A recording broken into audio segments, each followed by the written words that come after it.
Welcome back to the channel, everybody. This is Jim from Groundhog's Garage. Today we are starting on this Pontiac G8 again, and I've made a previous video on this and I'll put it up in here somewhere. My daughter drove this.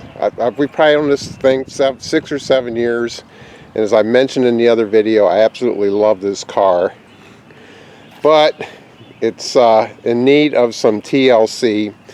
And what I'm starting on today, the front brakes need done. It needs a new tire too. From the other video was the shock bushing on the top had worn out, and it just wore that tire weird, and it sounds like a tractor tire now. So I'm going to take this tire off. It needs a new TPMS sensor.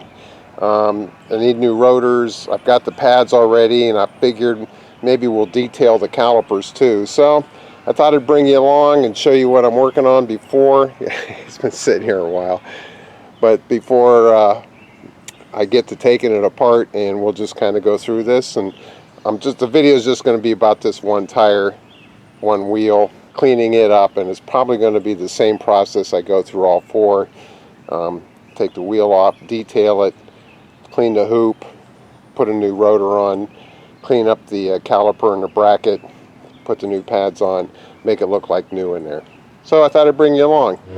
Here's what I'm working with. I want to clean this hoop up. One, for appearance sakes, I'm going to go through every wheel and the entire car and clean it up from the inside out.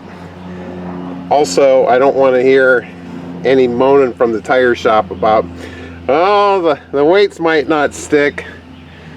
So I want to make sure that this is nice and clean for them. The rotor has seen better days. It's all corroded, and you know, it's surprisingly hard to find rotors for a G8. I shouldn't say it's hard, but there's not much of a selection, which I guess I shouldn't be too surprised. There's not a whole lot of these out there. So I thought maybe I get my sandblaster out and sandblast this bracket and maybe paint it, and then clean up this caliper. I'm surprised. I'm pretty sure that's aluminum. Does anybody ever polish these out?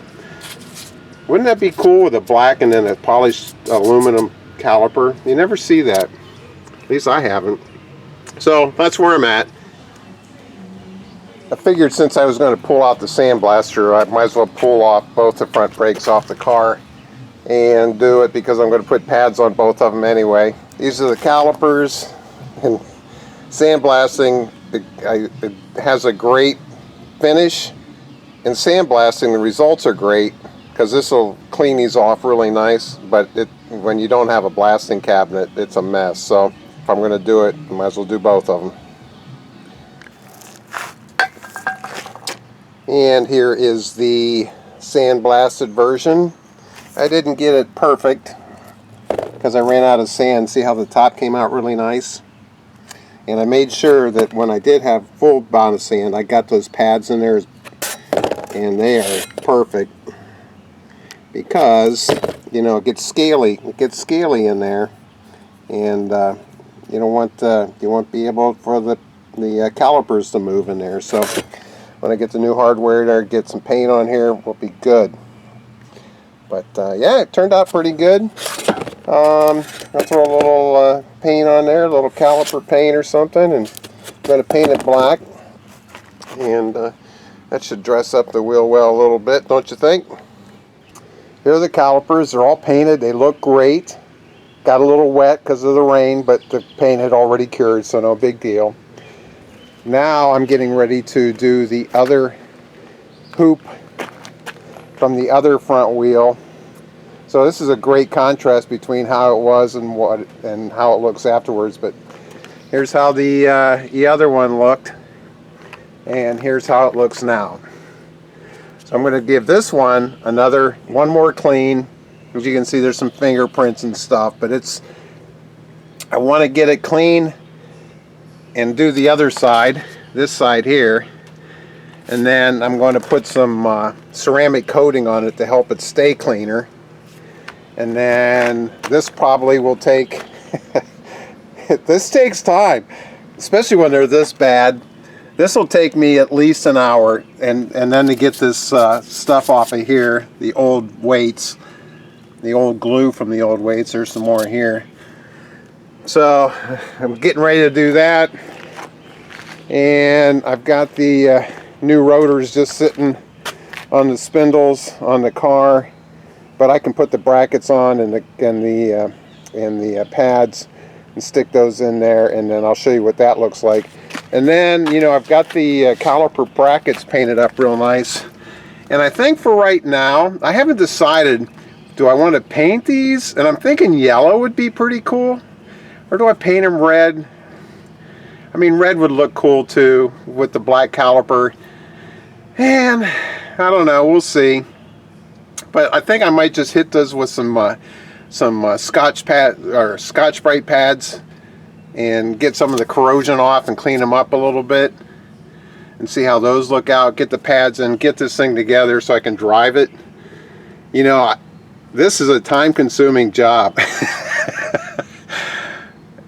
You almost need a second car. Almost. I've had the luxury that I do have a second car, and so I just take it apart and work on it when I feel like it. I honestly think if you were doing this, it would take you all day per side, per wheel. You could probably do both sides in one day, but you'd be really tired at the end of the day. Even I'm a little stunned at the difference between the wheels after I've cleaned them. So this is the hoops inside. This is the one I'd already cleaned, but I hadn't cleaned the outside yet. But look at the difference. And this one isn't even really all the way clean yet. There's still some brake little specks here and there. So, but I'll probably, after I get everything back together, I'll take the what is it? The cone, mother's cone, and clean up in between everything, and maybe take a little polish and just get it down to so it's perfectly clean before I put the ceramic coating on it. But here's the difference between the two. So here's the clean one and here's the unclean one. So I'm gonna start spending the next hour and a half cleaning this one, and then I have both front tires on. I'm gonna put them back on the car. We are reaching the end of the at least this portion of what I'm doing with my car. I got the caliper in all painted nice, or the caliper bracket anyway, and I just real briefly took a Brillo, I guess you would call it the Brillo pad on the angle grinder, and cleaned that off a little bit, and I think that looked really cool, kind of all shined up and everything. So I'll do that another time, but I don't really see, you never really see them polished up, you just see them painted. So have you polished your calipers before? If you have, I'd like to see it, or if you have a video of it or whatever, let me know. And I'm getting ready to put the tire on, so give me a minute, I'll show you what that looks like. Okay, so I got the wheel on, and it's not waxed or anything, so it's still a little dull from me cleaning it, but it looks a lot better. But I still have a ways to go. Like I said, I do want to either paint these or polish them up or something. We'll see. I don't know if I mentioned it, but I did bleed these brakes too, because I emptied the brake reservoir first, then put some fresh fluid in there, and then did this side, which is the passenger side, the drinker's side, and then did the driver's side. And I didn't do it in order, and it won't kill me to do it again. So when I do the back brakes and clean those up, I can just do the fronts again. It's not a big deal. But yeah, I'm a big believer in bleeding your brakes. The fluid was dark. I'd done it a couple years ago, the last time I put pads on this thing, but definitely need it again. So I'm gonna tighten things up here and go for a ride, but I think that everything should be okay. And I'm not going to show you what I look like while I'm doing this, because the heat index is over 100 today in Ohio, and I am a hot, sweaty mess. So hey, if you enjoy this project, click subscribe, turn on your notifications. I'm starting the long arduous task of tightening this thing up a little bit you know, maybe polishing some things here and there, getting the brakes all top notch, maybe even detailing the fender wells or the wheel wells, things like that. There's a headliner that needs fixed. It's hanging down over the driver. Here, let me show you what's going on with the door panels. Got this going on with the door panels. This is coming off, so all these things need to be fixed. Car runs great, transmission works great. No complaints there. I've mentioned it before, I love this car, so I don't have any problems cleaning this thing up a little bit because it's got 200,000 miles on it. I see no reason why I couldn't have another 100,000 miles on it. So, hey, thanks for watching. Have a great day. Hope to see you soon.